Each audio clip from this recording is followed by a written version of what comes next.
Well, hello, my YouTube friends and family. You're going to hear background noise again because I'm in my garage. So, these are Harlequin romances because we are still working on the bundles. I'm sorry you guys have to put up with so many romance books, but I have a lot to go through. So, this is 10 books for $2, which breaks down to 20 cents a piece. These are lot 30, lot 35 today. So the first one is called The Lady in the Limelight. It is by Elizabeth Ashton. It's a 1976 copyright. And it is Harlequin Romance 1972. And this is what the book looks like. And I try to take the time to show everybody what the book looks like for the simple purpose that I want people to see the conditions before they purchase. Because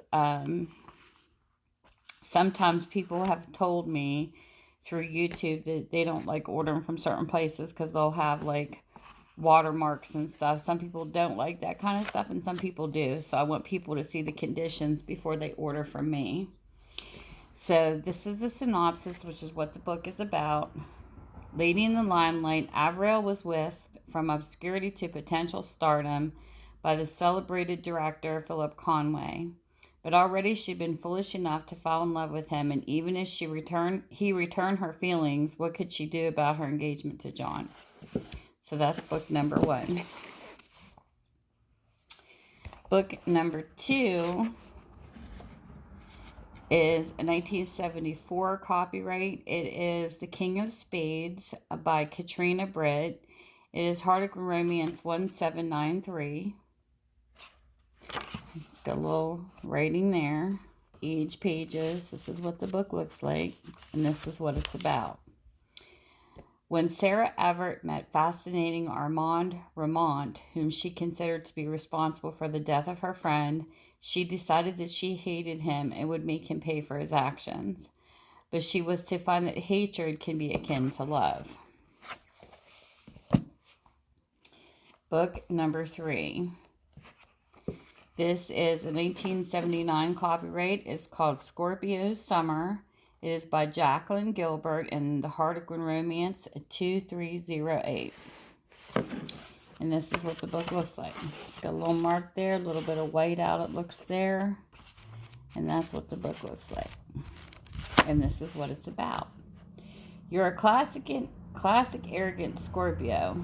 It was only a guess, but Frances knew she was right about this aloof, handsome stranger. After spending the past 6 months getting over an ill-fated romance, she was ready for a new man in her life, and she knew she could easily fall in love with the stranger.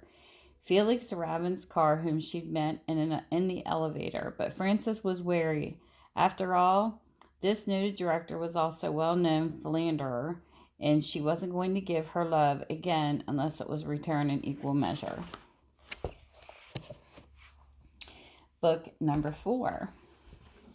We have Journey into Spring by Jean S. Macleod, and this is a copyright of 1976. It is Harlequin Romance 2024. And there's some writing.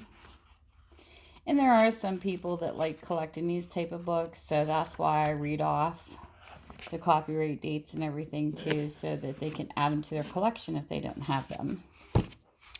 And then book number 5 is Gemini Child by Rebecca Stratton.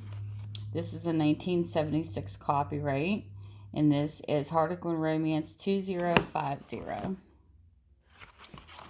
It's got some marks in the front, and then the rest is pretty good shape. These books are in really good shape for their age. And then it says, Michelle was 22 years old before she learned that she had a twin brother. Apparently, he was living in Greece, where he had been brought up. She traveled post-haste to meet him there, and Georgie welcomed her with delight. The same, unfortunately, could not be said for Georgie's stern stepbrother, Andrea. And this is book number 6. This is a 1978. It's called The Short Engagement by Marjorie and Lewty, and it is Harlequin Romance 2196. A little bit of white out. And this is what the book looks like. And this is what it's about. Annabelle's beautiful dream had ended. Cornwall and the sea, the cottage, her innocent romance with young artist Toby Trevine. Now Dr. Robert Fames, her late father's partner from whom she'd fled, had discovered her hideaway. Annabelle feared his determination to run her life, his persistence in wanting to marry her. She looked in vain for help from Toby. It was his brother Bart who rescued her, a man Annabelle found so vitally attractive she'd never even dared include him in her dream. Then we have book number 7. This is Harlequin Romance, Cap Flamingo, number 884 by Violet Winspear, and this is a 1979 copyright.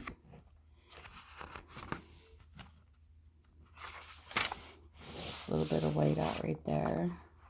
This is what the book looks like, and this is what it's about. You must marry me right now. Fern gazed at Ross Kingdom disbelievingly. She couldn't marry him just because a few people mistakenly thought they'd spend the night together. Marriage was sacred, not meant to be a cover-up or scandal. But then Ross was a well-known journalist. His sister was a movie star, and anything that had happened in his family made news. The kind of news that could ruin Fern's reputation forever. All right, Fern said quietly, I'll marry you. Then we have Harlequin Romance, number 8. It's got some writing on the cover. This is Never While the Grass Grows. It is number 2226 by Betty Neels. It is a 1978 copyright. This is what the book looks like, and this is what it's about. I know that we will meet again. There was the promise of an arrogant stranger who disrupted the hospital's casualty ward late one night. But Octavia promptly forgot him. She was off on an exciting Mediterranean cruise, and her head was full of romantic places she hoped to see. Octavia never dreamed she'd be seeing them with Dr. Lucas van der Weegen, the stranger from Casualty, who was filling in as a ship's doctor, nor that he'd want to see her once the cruise was over. She was unprepared for his proposal. Then we have number 9. This is Harlequin Romance 2290. This is a copyright of 1979. It is Bargain Wife by Mary Burchell. So some white on the first pages, 2 pages always seem to be the one that carries the most blunt stuff on it, like the most markings. Okay. And this one's about, she was living a lie and falling in love. 3 years of barely existing in New York made Tina desperately homesick for England. So she agreed to impersonate her friend Sonia to collect a small legacy in London. Sonia marrying a wealthy American didn't want it. Now the legacy turned out to be a small fortune that should rightfully belong to Dr. Charles Linton. Charles had always coolly said he'd marry for money to establish his special clinic, and conscience-stricken, Tina knew that she would have to, what she would have to do. And then number 10, we have Harlequin Romance 2300. It is Moonlight on the Nile by Elizabeth Ashton. This is a 1979 book. Copyright. There's some ink right there.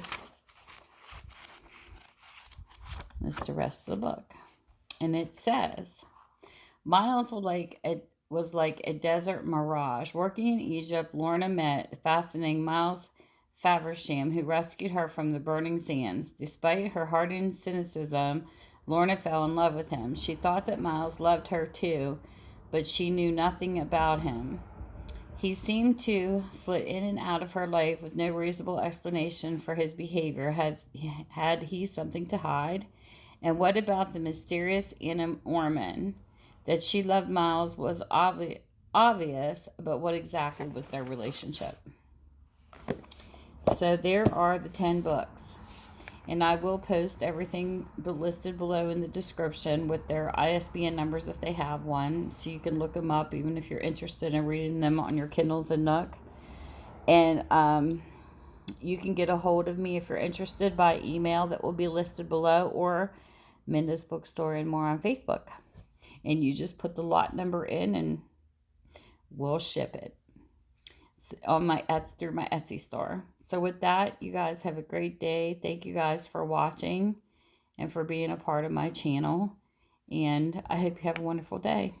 Bye. Mwah.